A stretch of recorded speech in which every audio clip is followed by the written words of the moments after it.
Welcome to Step Up English channel. In today's video, we're going to practice professional English for construction sites, offices, and corporate workplaces. You'll learn useful workplace vocabulary, real-life business expressions, and practical communication skills that can help you sound more professional and confident in different work environments. We'll cover common situations like job interviews, office meetings, networking conversations, reporting problems, managing deadlines, and handling project delays professionally in English. This video is designed especially for English learners who want to improve their speaking skills for real workplace situations, from basic communication to more advanced business English. Remember, successful communication at work is not about having perfect grammar. It's about being clear, confident, professional, and respectful when speaking with others. So if you want to improve your professional English and communicate more effectively in the workplace, you're in the right place. Let's get started. Hey everyone, it's so great to be here, and honestly, I'm so excited about today's deep dive because, well, using simple English is basically your ultimate workplace superpower. Like, a lot of people think that in a high-pressure environment, dropping a complicated five-syllable word is going to make you look smart, but it actually just makes you look less confident than if you had just used a simple one-syllable word. Wow, yeah. That makes so much sense. Totally. So today we're going to walk through the entire life cycle of a career. We'll start with how to secure the job in an interview. Then we'll look at how simple language keeps you physically safe on a construction site. Right. And then how it protects your ideas in an office meeting. And finally, how you can build a whole professional ecosystem through networking. I think that hook alone is going to relieve a lot of anxiety for people listening right now. Because when you step into a professional setting, especially if English isn't your first language, there's this intense, almost like crushing pressure to swallow a dictionary. Oh, 100%. You feel like you have to sound like a textbook just to be taken seriously. But obviously, before we can even communicate on the job, we actually have to get the job first. So let's start right at the beginning. The job interview. The interview is definitely where that pressure to use those huge vocabulary words just hits the hardest. People think an interview is like a vocabulary test. Right, like how many complex words can I memorize before I walk in the door? Exactly. But when we analyze the source material and the best interview strategies out there, the preparation is entirely about simplifying your message. And it starts with a really practical, physical exercise, which is just practicing your simple answers at home, standing out loud in front of a mirror. Standing in front of a mirror. Talking to yourself always feels a little strange at first. It feels super weird. Yeah. But I imagine the strategy here isn't just about memorizing a script, right? It's about connecting your physical presentation with the actual words. You hit the nail on the head. When you're nervous, your brain is essentially trying to do two massive things at once. It's trying to translate your thoughts into English. Right. And it's also trying to manage your facial expressions, your body language, your posture. That is a massive cognitive load for anybody. So practicing in the mirror kind of lessens that load. Exactly. By practicing in the mirror, you're syncing up your nonverbal communication, like your smile and eye contact, with your verbal answers. So when you get asked the most common and honestly most terrifying interview question. Oh, I know what you're going to say. Yep. Tell me about yourself. Ugh. That question feels like a trap. It just really does. Yeah. It feels like they're asking you to summarize your entire existence in 3 minutes. It totally does. But the recommendation here is to keep the answer incredibly basic. Just state your name, your current job, and one positive thing you enjoy. Just those 3 things. Yeah. So for example, you could just say, my name is Paul, I am a teacher, and I like talking to people. Okay, wait, let me stop you there for a second. Yeah. If I'm sitting in a really nice corporate office trying to get a good job, and I just say, I like talking to people, aren't they going to think my English level is just way too basic? Like, shouldn't I say something fancy like, I excel at interpersonal communication? That is such a common fear. But let's look at the psychology of the person who is interviewing you. Okay. That interviewer has probably listened to 10 other people that day using phrases exactly like interpersonal communication or strategic synergy. Right, all the buzzwords. Exactly. And those phrases just sound rehearsed. They sound like a robot reading a resume. Yeah, that's true. So when you sit down, look them in the eye, smile, and just say, I like talking to people. It's authentic. It cuts through all that corporate noise. Oh, I see. Simple clarity actually wakes the listener up. It shows you're comfortable enough with who you are that you don't need to hide behind big words. That makes a lot of sense. You're lowering the cognitive load for the interviewer, too. Yeah. You're just giving them a clear, honest statement. Is- And I guess this logic applies to the next big question, which is usually, why do you want this job? Because people usually panic there and try to invent some complicated reason. Oh, yeah. They overthink it. The most effective formula is actually just speaking positively about the company and attaching it to a simple skill you have. Keep it simple. Right. You can literally just say, I like your products and I am good at helping people. Or, I admire your company and I am a hard worker.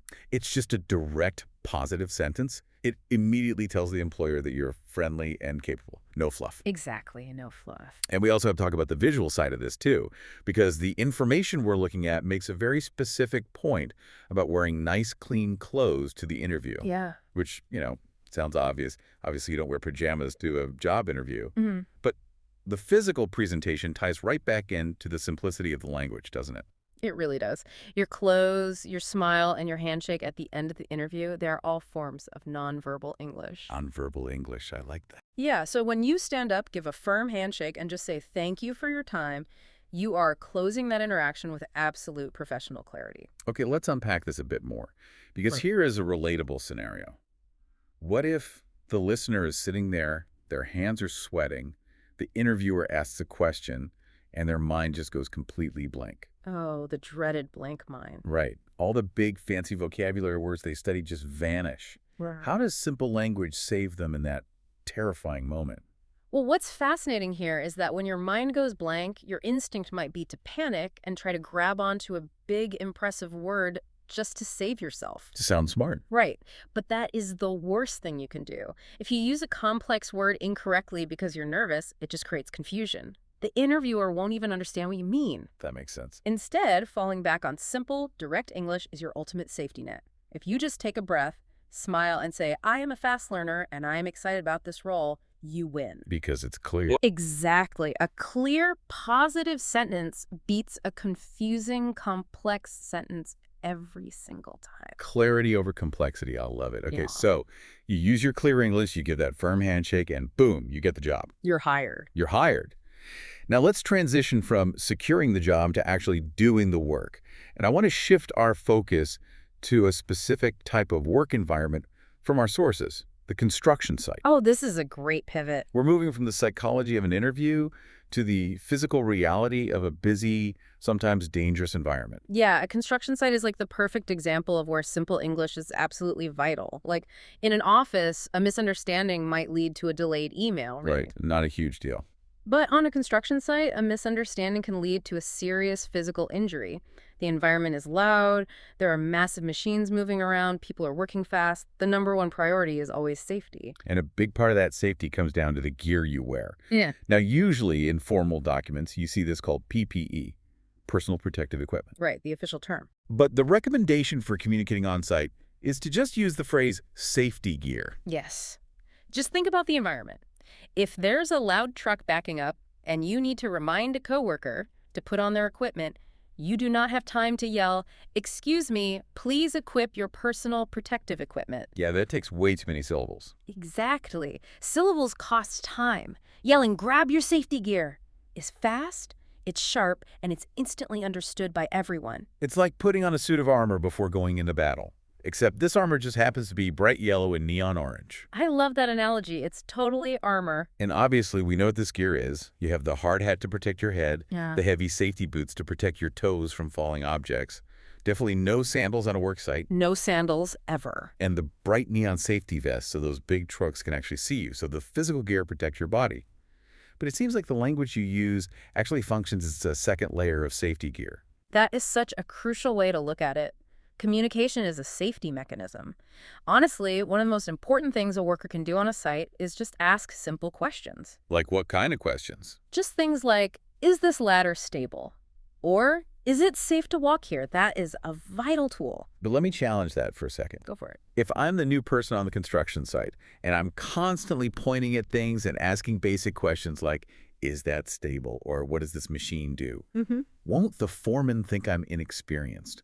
Won't it make me look weak if I don't just figure it out myself? You know, it's a very natural fear to have. We all want to look competent, but the reality is the exact opposite. Really? Yeah, in a high-risk environment, pretending you know everything is actually what makes you look dangerous and unprofessional. Oh, wow. Hadn't thought of it like that. Right.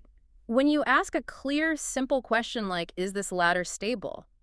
You are showing the foreman that you prioritize the safety of the entire team over your own ego. Because you're putting the team first. Exactly. It shows you understand boundaries and risk management. On a noisy site, communication, not perfection, is the goal. A simple question prevents accidents. It's a sign of a strong worker. I really want the listener to absorb that. Asking questions does not show weakness. It shows that you value safety over ego. That's huge. It really is. Okay, so we've survived the construction site. We kept our hard hats on. We used our simple English to prevent accidents. Now, let's transition from physical safety to professional strategy. Okay. Whether you're coming off the site into the trailer or you're walking into a corporate office, the next major hurdle is the meeting. Yes, meetings operate on a completely different set of rules than a construction site. The goal isn't necessarily about preventing physical harm anymore. It's about protecting the project, managing time, and making sure everyone understands the goals. And according to the sources, the foundation of any good meeting is the agenda. The agenda. Right, it's just a simple list of topics to discuss. It seems so basic. But why is the agenda so powerful for someone who might feel insecure about their English? Well, because an agenda is essentially a shared map. I'm a map. Yeah, if you're sitting in a meeting and you're really struggling to follow the conversation, maybe people are speaking quickly or using slang, the agenda grounds you. Oh, I see. You can just look down at the paper and know exactly what topic is currently being discussed. It totally reduces the mental energy you have to spend trying to guess the context. If the boss says, let's look at the agenda, you know exactly where the meeting is heading. But even with a map, you still have to participate. I mean, what if you're looking at the agenda, the manager is talking, and you have a crucial piece of information to add? You don't want to just yell out and seem rude. There has to be a real art to the polite interruption. Oh, absolutely. Navigating interruptions in a second language is a delicate balance. You want to assert your presence without breaking that professional atmosphere, you know? Right. So what do you say? Using phrases like, excuse me, may I say something? Or, I have a question about the project creates this really polite pause in the room. It's respectful. Totally. It signals to everyone that you have value to add, but you're doing it respectfully. But what if the problem is the opposite? Like, what if it's not that you have a great idea to add, but that the person speaking is just going way too fast? Oh, that happens all the time. Right. Maybe an architect is rushing through these complex blueprints, using all this technical jargon, and you're totally lost. I feel like stopping a manager to say, I don't understand, feels like admitting defeat. It does feel super vulnerable, but the trick here is how you frame the request. You don't have to raise your hand and say, my English is bad, please slow down. No, definitely don't say that. Right. Instead, it is perfectly professional to say, I'm sorry, can you speak a little slower, please? Or better yet, ask, can you clarify that? Can you clarify that? Oh, that is a fantastic phrase. It really is. Because it shifts the focus completely. It doesn't mean I am not smart enough to understand. It means the concept you're explaining is complex and it needs more clarity for the whole room. That is so smart. It puts the responsibility on the idea rather than on your language skills. Exactly. It protects your professional image while still getting you the information you actually need to do your job. And speaking of information, so much of what happens in these meetings is just about time management. You constantly hear about deadlines, like whether a project is on schedule or if it has fallen behind schedule. Yeah, time is money. And if a project is behind schedule, you usually have to explain why. Yes. And explaining delays is where so many people make a critical mistake in meetings. Really? How so? Well, when a project is behind schedule, people naturally get defensive. They start using long, complicated sentences to explain why it isn't their fault, bringing up a million different factors. Like the weather, the global supply chain, a broken truck. Exactly. But the most professional approach is to state the delay simply and factually. So instead of giving a 10-minute speech, you just say what the core issue is. Yep, you just say, we are waiting for materials. Wow. Simple. It's totally neutral. It doesn't assign blame. It doesn't sound defensive. And it keeps the meeting focused on finding a solution rather than arguing about the past. And keeping the meeting moving brings us to time management jargon. I know you'll hear phrases like EOD, which stands for end of day, like we need those materials by EOD. Right, super common. And when the meeting is over, someone will usually say, let's wrap up, which is the signal that the discussion is finished. But here's where it gets really interesting. Okay. Let me ask you about the most stressful moment in any meeting. You're sitting there, maybe reviewing the agenda, and suddenly the manager turns directly to you and asks a direct question. Oh. What do you think we should do about the budget? And your brain just freezes. You just don't have the answer yet. Hmm. How do you handle that moment without looking totally unprepared? That is the ultimate test of professional composure. Yeah. And the secret here is that it's okay not to know everything immediately. You do not need to have the answer right that second. So what do you say? The most powerful response in that moment is to use the phrase, "That's a good question. Let me think about it." Let me think about it. I mean, it sounds almost too simple. Does that really work in a high-level corporate environment? It works beautifully, and honestly, the psychology behind why it works is great. First, you are validating the person who asked by saying, "That's a good question." Flattery always works. Right. Second, you are honestly communicating that you don't have the data right now. But third, and most importantly, it shifts your posture from defensive to strategic. You aren't saying, "I don't know," which sounds final and defeated. You are saying, "I need time to process this to give you a high-quality answer."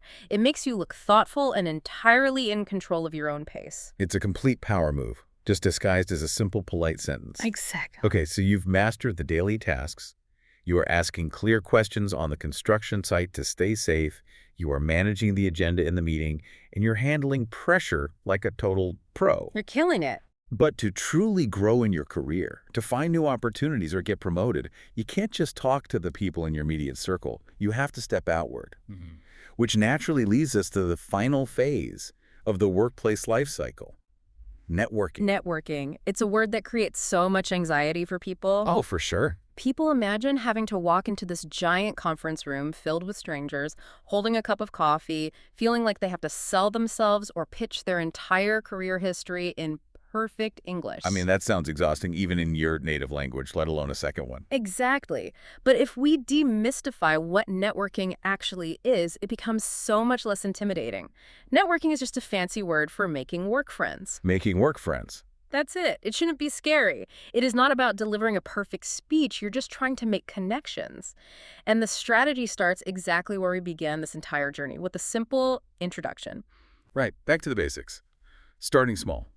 You don't need a clever opening line or a joke. You just smile, state your name, and say where you work. Like, "Hello, my name is Paul. I work in the accounting department." Yep. That simple introduction opens the door. But the real secret to networking, the secret weapon that makes people remember you positively, isn't actually about what you say. It's about how well you listen. Listening. The easiest and best way to network is to just ask questions. Like, where do you work? Or what project are you working on? Yes, because there's a psychological concept called the spotlight effect. Human beings inherently love talking about themselves and their own experiences. Oh, we really do. When you ask someone a simple question, you are essentially handing them the spotlight. They get to talk, and your only job is to actively listen. I always think of it like a simple game of catch. Oh, I like that. Yeah, you throw an easy question, like tossing a ball. They catch it, they throw an answer back, and you just keep the ball gently moving back and forth. You don't have to throw a complicated curveball, just a nice, easy toss. That is a brilliant analogy. And your job, while they have the ball, while they're talking, is just to nod and use small words to show you are engaged. Like what kind of words? Just filler words like interesting or icy. Saying the word interesting acts as a conversational bridge. It shows that you value their perspective. Building rapport. Right, building rapport. They will walk away from the conversation thinking you are incredibly smart and engaging simply because you allowed them to speak and showed genuine interest.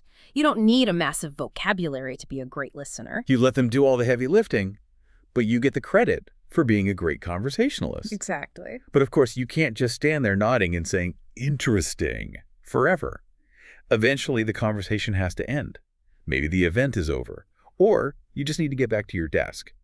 So how do you execute the exit strategy without just running away and making it awkward? The exit strategy is all about preserving that connection you just built. You don't want to just say, "Okay, bye," and run away. You want to end it with the same simple politeness you used to start it. A phrase like, "It was very nice to meet you," or "It was great talking with you," is perfectly sufficient. And if you feel a good professional connection, that is the moment you offer to exchange a business card or connect online. "It was very nice to meet you. Here is my card." It was very nice to meet you. Here is my card. It is clean, it's professional, and it leaves a lasting, positive impression. And honestly, it completes the entire cycle. You've secured the job in the interview, you navigated the physical hazards of the daily work, you managed the strategy of the office meetings, and you expanded your professional ecosystem, all using foundational, clear English. Wow. Let's just do a really quick recap of the journey we took today, because we covered a lot. We did. We started by practicing in the mirror for the interview, learning that simple sentences show authentic confidence.